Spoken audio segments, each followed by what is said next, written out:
I've been flying drones for the last 8 years, and in that time I've learned a ton about how to effectively use them. When you first start flying a drone, everything looks cool because it's all new to you and it's a completely new perspective that you're not used to seeing. But as the hype wears off, you realize that you have to approach drone photography differently than you would other types of photography. So in this video, I'm going to be covering 7 different tips on how to take incredible drone photographs. With the first step being that you have to know the strengths and weaknesses of drone photography. Drones are great at things like scouting out new locations, getting to things that are just out of reach, offering a new perspective, getting to dangerous locations that a photographer wouldn't be able to get to. But there's also a lot of drawbacks with drone photography, one of them being the camera lenses on them. The main camera on most drones is fixed at around 24mm or equivalent to that on a full frame camera.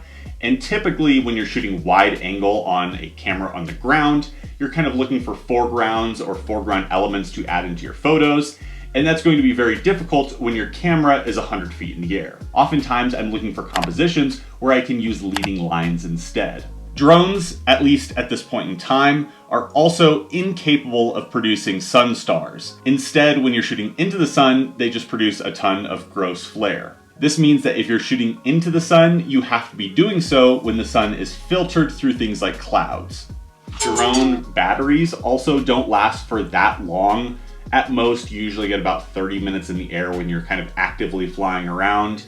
And while that's certainly better than it used to be, you have to kind of be mindful of this when you're shooting with drones to make sure that you don't run out of battery before the best light hits. So this next tip is all about taking abstract photos with your drone. Abstract photos are the easiest type of photos to take with a drone. People love them on Instagram, and they're usually stunning because it's not something you can see from the ground. These types of photos are super easy to find, and really all it takes is some goofing around on Google Earth. This is the Google Street View of a random area of Alaska, and as you can see when I pan around, there's not a whole lot going on. Jumping over to satellite images, however, I was able to find this nearby glacial river, and here is the final shot from that. Here's another example of an area I saw on Google Earth first, and here is the final abstract photo. These types of photos are great because it doesn't require a lot of technique or skill. All you have to do is go to a cool area, fly your drone, point the camera down, and take a photo. This next tip is about how to pre-plan the light. As with any photography, light is obviously important when photographing with drones, but when using them, the cool thing is you're able to photograph the light from a completely new angle that you've never been able to see before when shooting from the ground. So I'm back into Google Street View, and this time, let's say we're driving to Hanksville, Utah.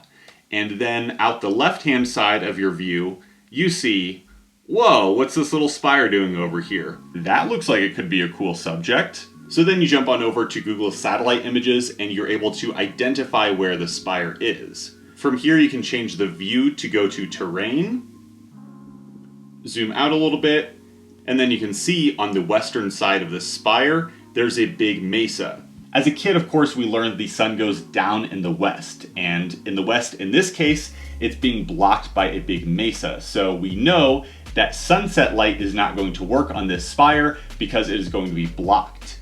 Instead, we're going to have to wake up early to catch the first light in the morning.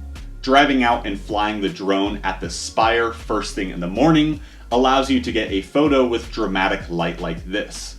This next tip is that getting higher isn't better.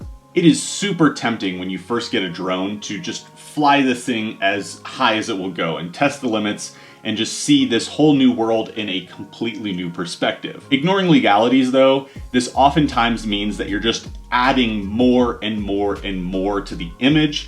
Photography is about simplifying a scene, not adding more clutter. I was photographing these mountains in Arizona recently, and the conditions were just absolutely beautiful, just completely stellar. But unfortunately, from the ground, there was just so much shrub in the way that it was impossible to get a clean photo with my Sony camera. So instead of shooting with my dedicated camera, I realized that I needed to get a different perspective and set the drone up in the air. So my first instinct was to find a leading line, and that led me to getting this photo right here. And while I don't think this is a bad photo, I also think that it's just kind of uninteresting. There is somewhat of a leading line here with this wash, and the sky and the mountains do look nice, but everything else looks kind of uninteresting, at least to me. Once I realized that wasn't going to work, I took the drone down in elevation to get lower and found this composition here. I think that hands down, this is just a better composition, and I really only had to bring the drone up to about 10 feet in elevation to get this photo.